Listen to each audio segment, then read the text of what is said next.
Hello, everybody. Hi, Lorna. Do we have our third guest on the discussion? Yes, loud and clear. Hi, Chris. I can't see your video. Can you see Chris at the moment, JP? Not yet. There is. There he is. Panic over. I thought it was just going to Folks, be me and JP. We are live. Thank you, everyone, for joining. Whether you are morning, afternoon, or night, whenever and wherever you are joining us, thank you so much for being here.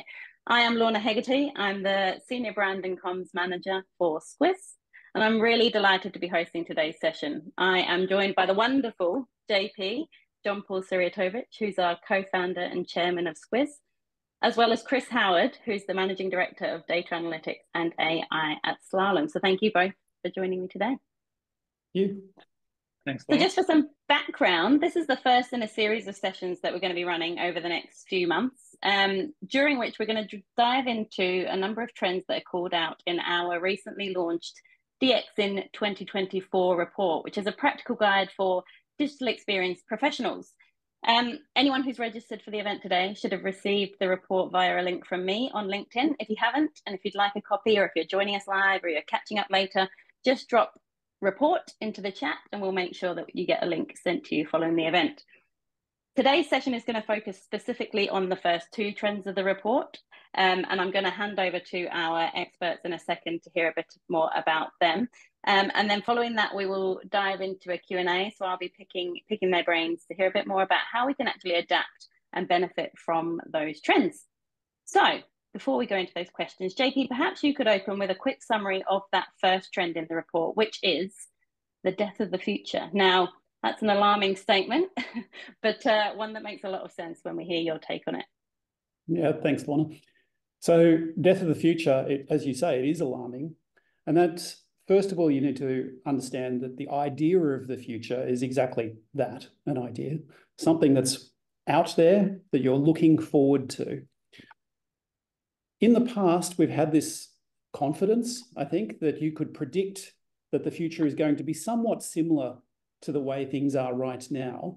And therefore, you can plan in anticipation of how you might act and take advantage of opportunities as they might present themselves for the future. Problem is, change is happening really quickly at the moment. There's a whole range of dynamics that cause us to question, is the future going to be the same as it is now? What assumptions are going to shift? How's the ground moving under our feet? So it feels like predicting the future is increasingly difficult. And as a result, long-term planning becomes overwhelming. I think one of the great accelerators to create this feeling for us is AI. Anyone who follows what's happening in the AI space, each time you see something new released, it can quickly feel overwhelming. You look at it and you go, wow, I can see the capabilities are powerful here. How are they going to apply? What's that going to disrupt? How is it going to change the world that I'm in? And it's exactly that thinking, which applies in many other areas too, areas around competition, budgets and the way those are changing and the way people are operating. It makes it increasingly difficult to feel confident when it comes to planning. Now, that said, we recognise that inaction is just not an option. You actually do need to act, and you do need to perform. But you can't use the same tools that you might have used before. So lengthy roadmaps, they feel like a waste of time. We need to shift the way we think. And essentially, that's what that trend refers to, and it opens that conversation. Thank you, JP. As I said, it seems a lot less alarming when we hear it from you. And Chris, it leads in nicely to the second trend as well that I'd love to hear your quick take on.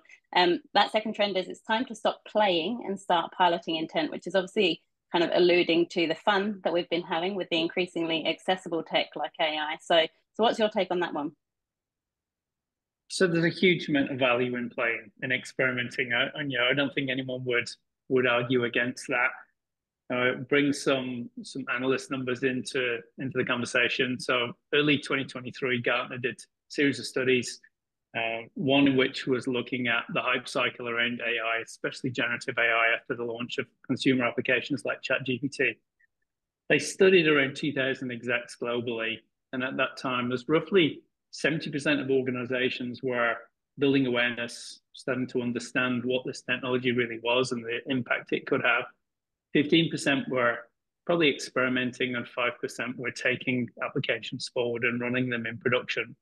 Hopefully relatively benign applications, because there's certainly some risks and some challenges of moving forward in this space, and we'll probably talk about that a little bit more later. The end of 2023, Gartner ran a similar study, and they actually predicted that by 2026, 80% of organizations, 80% of enterprises will have deployed either a generative AI model or be using an API, a generative AI API, or actually embedded that technology into their own applications and taken that through to production. So you've gone from 5% in early 2023 to what is potentially 80% in 2026. And that's a big gap. And so while we recognize there's a lot of value, a lot of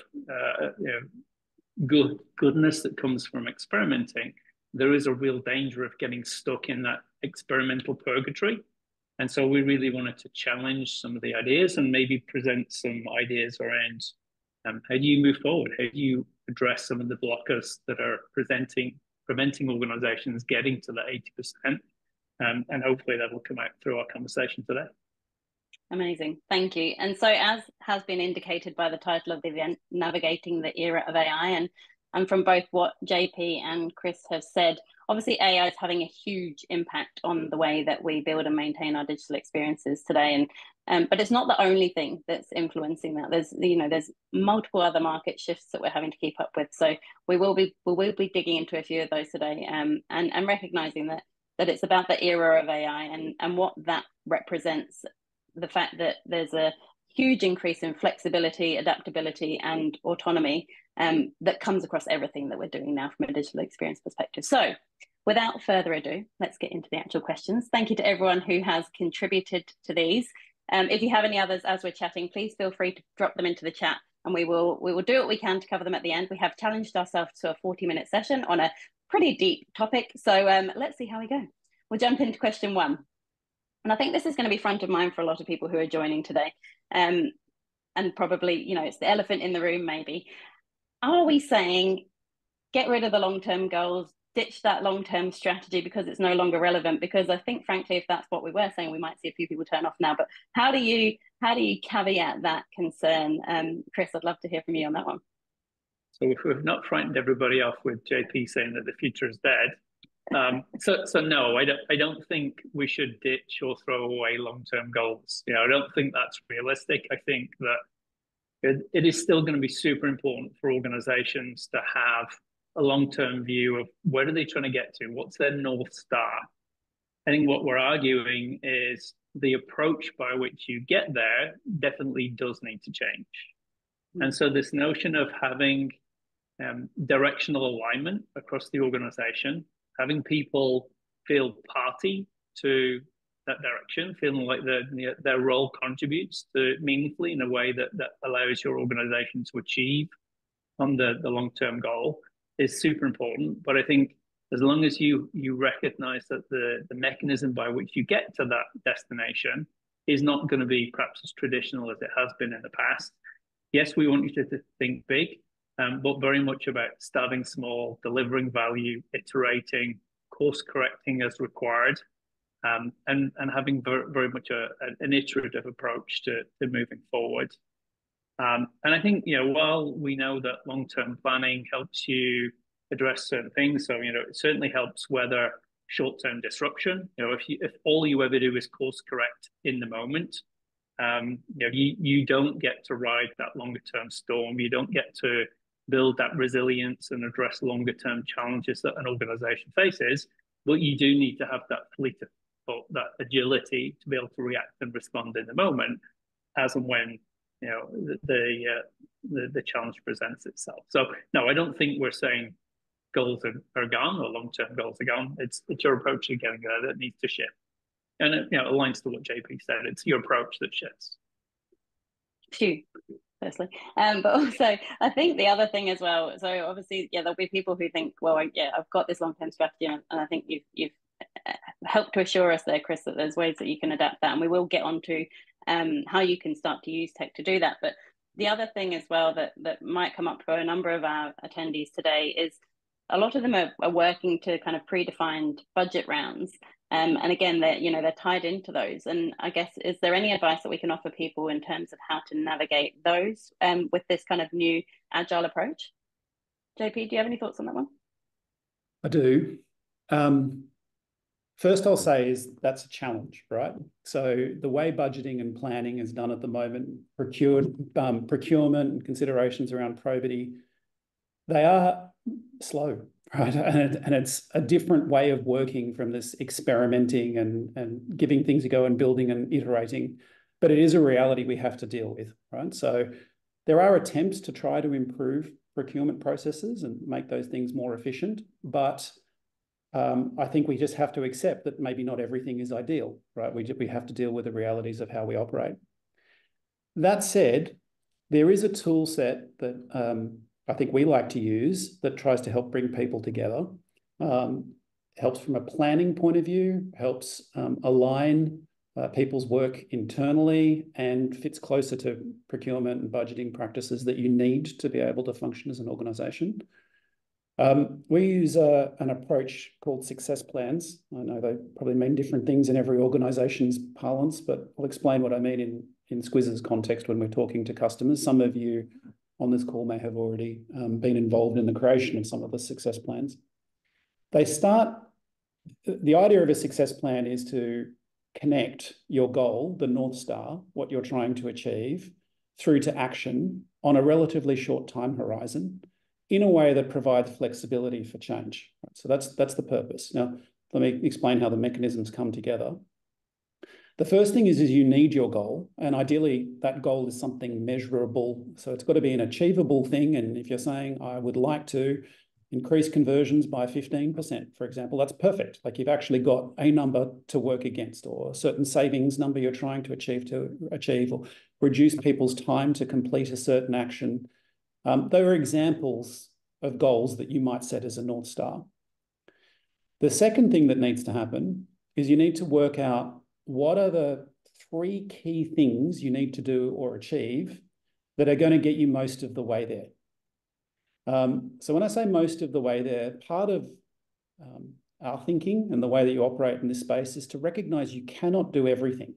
So in a space where we're operating in so much change, you kind of have to apply the Pareto principle, the idea 20% of the work gives you 80% of the benefit. You've got to accept you're only going to be able to do a certain amount, but if you choose those right few things to focus on, you could achieve a lot of the impact. And that's what should be prioritised. You just have to be willing to let go some of the other benefit that could be chased, but isn't practical to chase anymore in that same space. When it comes to designing what those few things are that you're going to try to achieve, it is important that you bring different people together in the creation of that, in that decision making. So you need different stakeholders to sign up and be part of this work, because it's often going to cross over different people's priorities, and communication is really important. So the planning of what you're going to do requires a couple of relatively lean workshops. And I say lean because everyone's busy. They don't want to sit in long workshops. Like, you've got to keep them short, but allow enough participation that people have context. And then the final step of a success plan is to then map out the actions. So what are the things under those 3 key goals? Let's break it down into the actual work streams that should have a 6-month, a 12-month, and a 24-month time horizon. We don't think it's really very easy to plan much beyond 24 months. And you can normally have a very clear understanding of the work that will be done over 6 months, a reasonably good idea over 12 months, and then some things you won't know the answers to until you've done some of the work over the next 6 and 12 months. So the resolution of your plan will be a little bit more vague over 24 months. What is important, though, is you now have something that you've got alignment internally with, right? So people know what you're trying to achieve. They've connected the why to the how on how you're going to act. And that can be used as an input into procurement activities and budgeting and being able to do that kind of work. And I guess So that's a really valuable framework. I guess the challenge there is being able to understand whether or not your team's even ready to do it. And one of the interesting questions we had in was, how do we actually estimate our team's ability to be agile? And, you know, what's the kind of way up? So why would you want to do that over sticking to the kind of set plan that you've already got and you kind of feel relatively confident about? There's in a pretty unpredictable market, as we've said. What's the pros of going down the agile route? Well, and how do you measure whether or not your team's ready critically? I've just jumped in with the answer, so I'll just keep going. Well, first of all, I actually don't think people are as confident about their long-term plans as they once were. I think the change is causing, like the amount of technological change is causing people to question, is my plan still going to be valid? And the more years you get into a plan, the more you'll question to go, do I need to adapt it as part of the way that I go? So if you are confident and you are on the right path, keep going, that's fine. But we expect that there will be a point at which you start to question, actually, are we on the right track and can we adapt things? Now, picking up on the word agile, can we be agile? There's two halves, there's two different ways of interpreting the word agile in this case. One is agile as a way of working, so a methodology per se. I might hand to Chris in a second and get you to talk about that because I think that's an important part. So working in an agile way is important.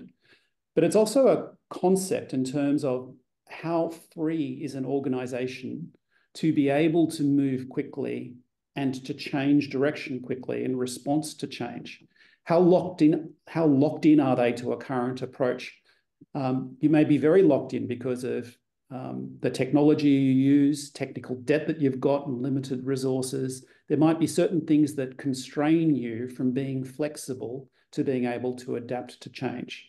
So one part is the freedom to work in an agile way. The second is the freedom to be able to change strategy and be able to come up with different ways of achieving the same goal, the same North Star, as new tools and new approaches come to light. So if I speak to the second point first, so keeping yourself in a position to be agile, I'll say there's a couple of principles that you can apply that can help. The first is when it comes to architecting solutions, architect in a way that assumes you will be changing parts of your architecture over time. And think through, if you do that, what might break? So that helps you make sure that when you pick new technologies and solutions, they're designed to be resilient to change. So if you want to swap something in or swap something out for an alternative, it should minimize the impact for what might break for you in the future. Certainly do your best to leverage what you already have. So if you can take what you've got, that minimizes the amount of disruption that you've got internally and makes these sorts of changes internally simple, and it'll make projects a lot faster. And then third, when it comes to governance, we do need to evolve our thinking from a governance point of view. It needs to become more agile in the way that we think about governance and start thinking about governance frameworks that also assume shifting technology and changes so that you could plug into the framework. So let me give you an example because that might seem a little bit abstract. If you want to be able to do records keeping, for example, as an organization, you might have multiple systems that are publishing content to your digital channels. How do you records keep across those channels? If you want to be able to audit for accessibility, let's say, how are you going to do that across multiple channels? And you want to know that any infrastructure that you put in to look after that will stay relevant as that architectures and systems might change over time and can adapt. So that would give you freedom. You'd be more agile if you knew the infrastructure that you've got for managing that governance is able to adapt to that change. You probably also need, from a principles point of view, a couple of hard and fast rules. You don't need too many of them, but a few that really help people filter out quickly technologies that they shouldn't be looking at. So for example, you might have principles around single sign-on, you might have principles around security standards that must be met, etc. And you just need to know, don't go forward by looking at these other options. Don't waste time unless they comply with these certain minimum standards that we've actually set. I think that just helps the IT and compliance sides of the business know that the other business areas that are saying, I need to solve these particular challenges, aren't wasting effort adopting things that aren't going to be useful.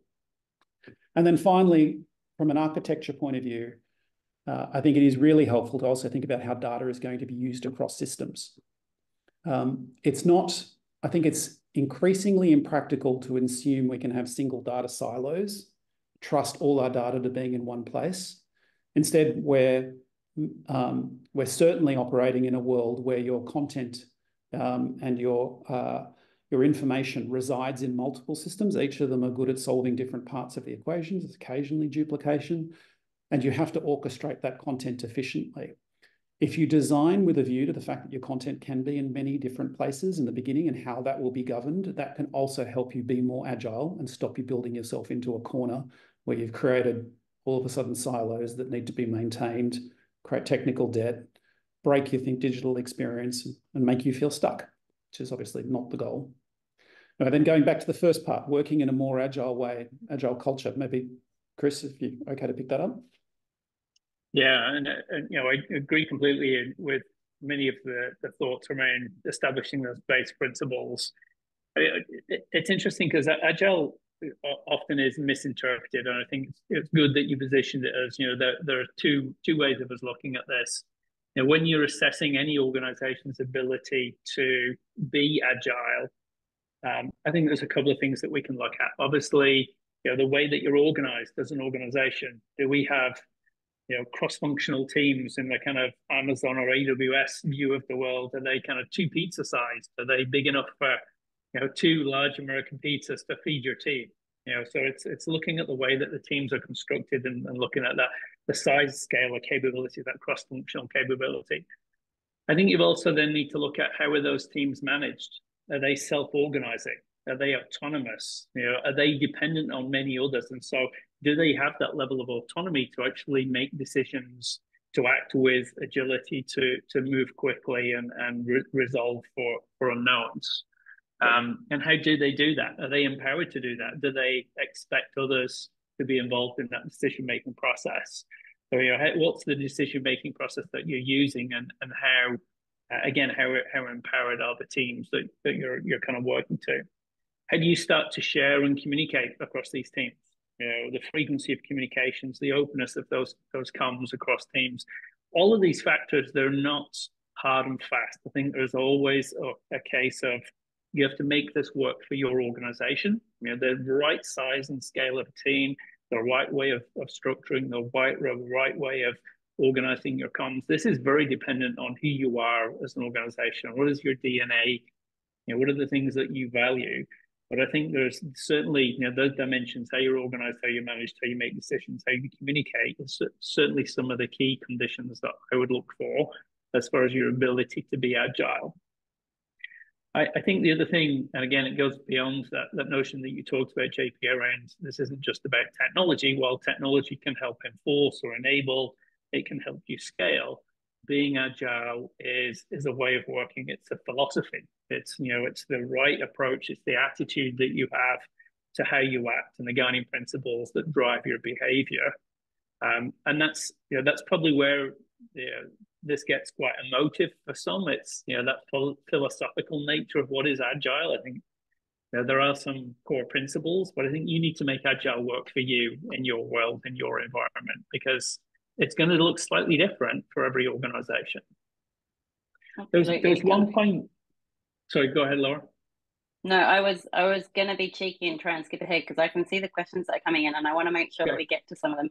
But I also really want to make sure that we get to the juicy part of this, or one of the juicy parts of this that people will have, I'm sure, seen and wanted to join for, is actually that concept of piloting tech and what that looks like, how you can do it, how you then use the data from it, and how that kind of differs between teams. Because if you look at it from, say, a marketing perspective, as a marketing team at Squiz, we've tried out all sorts of different things to help with our copywriting and help with our video editing, and it all adds so much efficiency. So it's kind of hard to think about, well, which way should we go? So I guess, how do you get started with piloting different tech, and how do you then use that data to kind of inform future decisions? I mean, I've got some ideas. You want to? I can start if you want. I mean, you know, for me, there's a few basic provisions that I'd probably look for. And actually, JP mentioned this already. It's been really clear on the why. What is it that you're doing? Why are you doing? What problem are you there to solve for? What's the outcome that you seek? And I think that should be the basic premise for everything you do. Whether you're looking to run very short-term incremental sprints of activity, or longer-term activity, being really clear on the outcome you're seeking. It's really, I think one of the other things that my career has taught me is, magpie syndrome is a real thing. And so when I say magpie syndrome, this is, chasing the shiny new thing. Whether it was cloud previously, big data, AI, generative, there's always something new and interesting to potentially chase. And for technologists, that does two things. It fills your day and it fills your CV. Which for some is a great outcome. It doesn't necessarily change the world, doesn't solve for the problem that the business is ultimately trying to adapt for. So, but ensuring that you're actually embracing technology for the right purpose and not just chasing technology for tech's sake. And I think I would certainly, as I mentioned earlier on, experimentation has huge value. This notion of being able to get your hands dirty, to get involved. For me, experimentation is how do we remove uncertainty? So uncertainty is essentially, it's a lack of data that allows us to move forward and make meaningful decisions. And I think what experimentation does is it allows us to pose a hypothesis. It allows us to, assuming that you're practicing good experimental design and good experimental rigor, it allows us to then capture some data that allows us to then prove or disprove that hypothesis, and then use that to move forward, to inform the next decision that you make, potentially to run the next experiment or to move forward in what you do. But it's super important that you're not just experimenting. Again, like tech for tech's sake, it's experimentation for experiment's sake. That's not a good place to be. It's it's a little bit of a trap, and as I mentioned earlier, the Gartner numbers shows lots of people are doing it. Lots of people are actually getting their hands dirty or their feet wet. They're not necessarily moving on and actually getting to value realization, which can be a real challenge. There's an element of responsibility in doing it the right way rather than just doing it. Is there anything else you'd add there, JP, around that kind of side of things? Can I go back a sec? Because you were talking about using all the different tools and being able to, I think, distinguish yourself, control what you're actually publishing, control your brand. I think there was a few things that you were implying. Make sure that you're not generating sameness as everyone else. Yeah. At the moment, like AI is evolving quickly, right? So it's difficult to predict how different it's going to be in a few years' time. At the moment, it's still really important for us to steer it. So as an organization, we need to be clear on what our brand is that we stand for, feed it with the right content, connect it to the way that we operate so it says the right information, rather than inventing generic answers that are the same as everyone else, right? That will not allow you to succeed. Each organization does need to have a strategy on why it is going to differentiate and attract the customers and serve the customers it needs to. So AI is a tool that can help you do that and become more efficient, but it shouldn't lead. So if I just want to use an example for today, right? So we're doing this chat, this webinar right now, and at the end of that, you told us just before we started this session that you've got an AI tool that will take the transcript and it will automatically let them in on the secret, JP. Why not? The content that we're generating today, you're still relying on the expertise of someone like Chris and the customers that I've been dealing with to actually make sure that what we're saying is real and practical. It's not just regurgitating information that's mined elsewhere that you've got no control of, right? And it's also connected to execution, because if people then say, well, what do I do next? They could talk to us, right? And we can help make it real for them. So there's still a gap between what AI can do and what we need to do as institutions and organizations to add our own voice. Now, secondly, in terms of controlling the experience that you create with AI, you still need to govern it. So maybe a way of describing that, connecting it to language that we're used to. In our case, with Squiz, Digital Experience Platform, you don't have generic websites.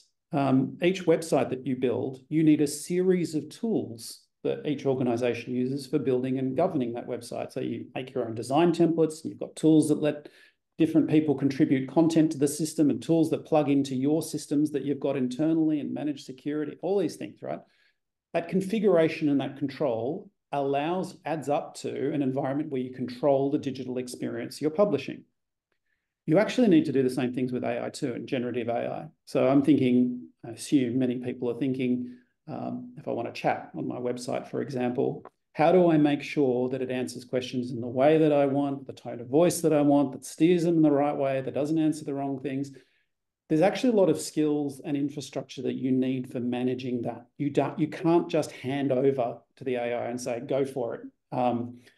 Because you won't get an outcome you're happy with. That's a problem. So I think the answer is, do you risk being too generic? The answer is well, yes, if you just hand over and give up, but no in practice, because organizations won't. They actually still need to take these tools, use them properly, attach it to a strategy, attach it to your content and your operating model. So that answers the question. Yeah, and the chatbot going rogue is a very real example that we've seen a few times. So as funny as some of the stories are, you don't want to be on the wrong end of that. So and if you haven't, Google the courier service whose chatbot went rogue, and you'll find out the interesting story there. So we've got a few minutes left just to dive into some of the questions that we've had during the session. I'm going to try and navigate through a few based on kind of what we've talked about. One of the things that we haven't touched on and that has come up in the question is how you kind of cultivate the thinking that we've alluded to through that approach to Agile. One of the things that I think is really interesting that comes up a lot in questions as well, and it's tied into this question, is how do you bring stakeholders, senior leadership, for example, how do you bring them all on the journey with that way of thinking as well? It's a really interesting question, Laura. I think if there was a silver bullet to solve for that problem, we could all pack up and go home. I mean, one approach I've taken, and it's it's one of simple advocacy. So you find a line of business, a department within your organization that's got a meaningful problem to solve. It's something that is it's of a size and scale that is meaningful, but it's not so big and cumbersome that you're never going to get to a solution. It's in that Goldilocks zone of just about the right size and shape. But probably just as important as the problem to solve is actually finding a willing volunteer, a champion from the business, someone that's got a level of authority to actually run with a pilot to actually make that a success. And so it's finding that problem and finding that individual. Going back to what we discussed earlier on, being really clear on the why. What is the outcome we seek here? If we could solve for this problem, what would that allow us to do? And then back to what we've been discussing in a very iterative, agile style approach, where we're clear on the outcome. We're not necessarily, we have clarity of the outcome rather than certainty of the output. How do we then iterate towards a good outcome? That good outcome, and then how do we use that to then sell that journey across the business? How do we use that individual that has obviously bought into this as your internal advocate that's going to help you sell on this approach across the business? Now, it doesn't necessarily sound like a new approach, which is not, but I found that works pretty well. Is find somebody that's prepared to run with you and prepared to champion a cause. Deliver on some short-term value, rinse and repeat, scale that, but scale that across the organization and use that individual to drive that advocacy and champion that approach. And people will start to believe it over time. And I think as well, yeah, you go, Debbie. It sounds like I agree with everything that Chris said, but I'll add another aspect to what you were mentioning, Lorna. I picked up that I think you were suggesting there might be some anxiety in communicating to executives about a different way of operating here and being able to. So how do you actually get that executive engagement? What we're actually saying is this is a way of offering to reduce cost, risk, and time to delivery, right? That's very few executives are going to push back on that, right? That we're making it a lot easier for them by saying, it's risky to plan a long term in the future, require lots of resources that make it difficult. This is a framework for reducing that risk and making it a little bit simpler and showing outcome and output and speaking in the language that they normally want to hear, right? Which is what's the impact of what you're trying to do and how quickly can you demonstrate that we're going to get there? I don't think you're going to get pushback. I think you're actually using language that's going to make a big difference. When it comes to getting broader stakeholder engagement, because it's one thing to have executive support, but then you've got different teams that will often have competitive priorities as well. And they're like going, okay, you need me to support you on this, but I'm feeling like I've got too many things to juggle. The only suggestion in terms of framing is make sure you prioritize the what's in it for me message when you speak to them. Yeah. It's like, I'm trying to achieve this. This will result in this saving or this uplift or this whatever for the business. But for you, if you participate in this workshop, it means you won't have a problem with supporting this platform afterwards because you're in IT, or we can reduce the risk now of us heading down the wrong path or doing whatever. We only need this little bit of your time. So ideally, you can minimize their impact, but show them that their early intervention just will save them effort and time in the long run. It's about framing. Make them the hero. Yeah. Make them the hero. And I think what you said throughout as well is just adjusting your comms, knowing who you're talking to, making sure you're leading with the issues that they're going to be putting front and center of this approach. We've officially almost used up all the Q&A time on just one question, but that's fine. It was very good. But there is one quick question that I think we can answer, and then anything that we haven't answered today, we will answer in the comments on the event post. So keep an eye out for our responses there, and we'll also answer them through the content that we're producing with the help of AI in follow-up to the event as well. So the one quick question that I thought we could just throw in as a last one is, if there was one thing you recommend senior leaders do tomorrow to get buy-in and or make progress in navigating the AI era, what would it be? One thing that senior leaders can do tomorrow to make progress. You want me to start? Yeah, go for it, Chris. So irrespective of what you're buying into or the tooling and the technology that you choose to ultimately deploy, your data is the thing that differentiates you from everybody else. And so, the tooling and the tech may be very similar, but your data, your people, your process, your unique combination of those things is what sets you apart in market. And so I would be very focused on building out a really comprehensive data strategy that ensured that your data is accessible, consumable, trusted, secure, because the technology will evolve, the technology will change, and what you use today will not be what you're using tomorrow, but you will still need to present your data to that technology or that tool, whether it's an AI model, whether it's an API, or something else. And so get really good at your data to ensure that it's accessible, it's consumable, it's trusted and secure. And I think my response would be that not prioritize AI as the solution. I think you should be using AI, but I don't think you should prioritize it as a solution. I'll go back to referring to the success plan that I talked about before. The first thing you look at is, what are you trying to achieve?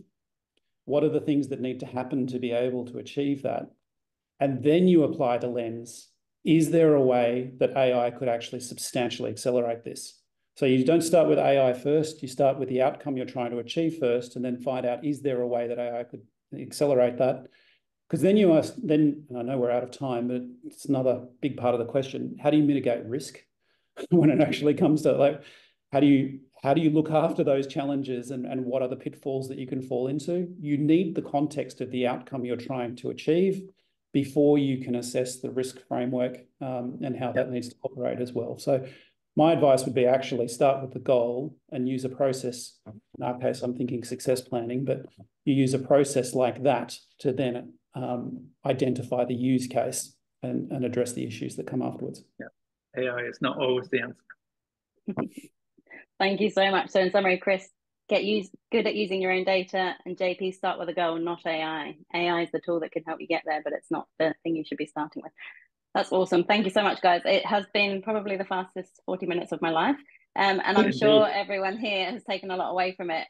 I'm sure also if you all here had an extra 15 to 30 minutes with either JP or Chris, you could really pick their brains about the issues that you're facing in your specific organization. That offer is on the cards today. If you would like to speak to JP or Chris directly about the challenges your organization's facing and how they would advise you navigate around them, they have put up their hands and are willing to do that. So just comment yes please below, so we can see who is interested, and we will come back to you with that. As I mentioned before, we'll also be following up on all the questions that we haven't been able to answer. Thank you so much for sending them in, and there'll be follow-up content as well as future sessions that dig into the other trends within the report. So thank you so much, both of you, for your input today. It's been fantastic, and thank you to everyone for joining. No, pleasure. Great to be here. Thank you.